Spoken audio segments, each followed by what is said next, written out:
Assalamualaikum warahmatullahi wabarakatuh. Akkam jirtan fayyaa keessan? Alhamdulillah. Obboleeyyan kiyya har'a barumsa ajaa'ibaa aappii ajaa'ibaa tokko isinii qabadhee dhiyaadhe.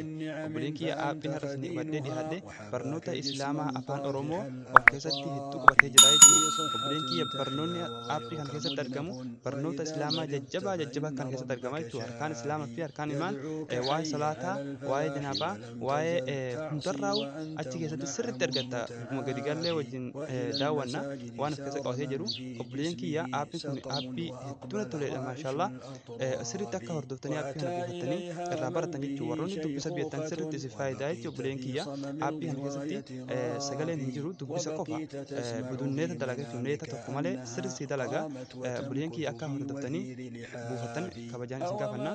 Obboleeyyan kiyya san dura garuu osoo gara barumsichaa isin dabarsine warroonni haaraa taatan chaanaal kanaaf warroonni yuutuubii keenya haaraa taatan sirriitti yuutuubii keenya channel keenya arjaa tuu jettanii subscribe akka gootanii nu jajjabeessan kabajaan isin gaafanna jechuudha. Obboleeyyan kiyya wanni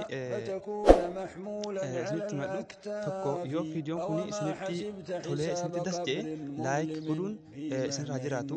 Subscribe ammoo obboleeyyan kiyya yoo subscribe hin ta'in chaanaalii subscribe hin ta'in nullee qaamni keenya bakka hedduu itti nun kakaasu jechuudha. Waan kanatti garuu yoo isin subscribe nu jajjabeessitan hedduu nu gammachiiftanii itti jajjabaanna jechuudha. Kiyya barnoota haaraa sirriitti isin biraan geenya amma gara yuutuubii kiyyaa isin dabarse ergasii gara barsiisaa isin deebisa sirriitti na hordofa. Bismillah erga yuutuubii keessa galte mataa olii harti maal jettee barreessita kunoo akkuma asirratti akka jirtu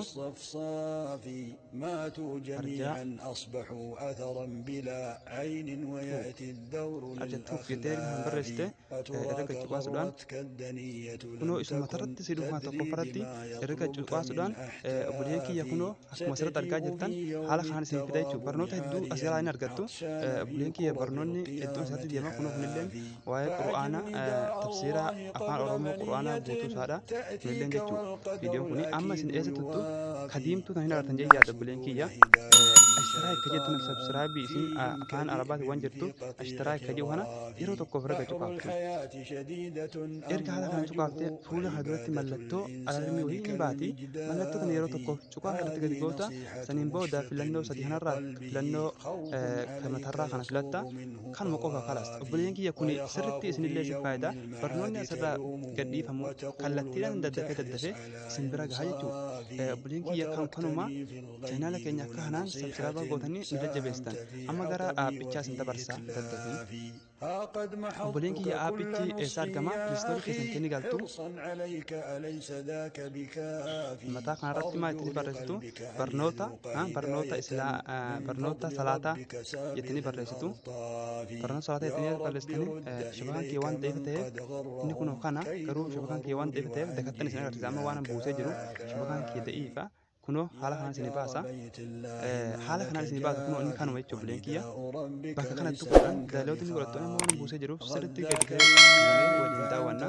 Inni isa kana kunoo obboleeyyan kiyya yoo isinitti mul'anne ifamaa yoo isinitti mul'anne kunoo mataa olii kanatti isin baase inni isa kana yeroo tokko gadi buunee walumaan laalla. Haala kanaan isin fide jechuudha obboleeyyan kiyya yeroo jalqabaatiif. Kunoo akkuma asirratti mataarratti argaa jirtan harkaan Islaam itti deebisee harkaan imaan itti deebisee dhaaba salaataa itti deebisee wadu'a keessatti itti deebisee obboleeyyan kiyya waan hedduu natti tole wallaahi maashaallah barnoota jajjabaa ofirraa qaba jechuudha.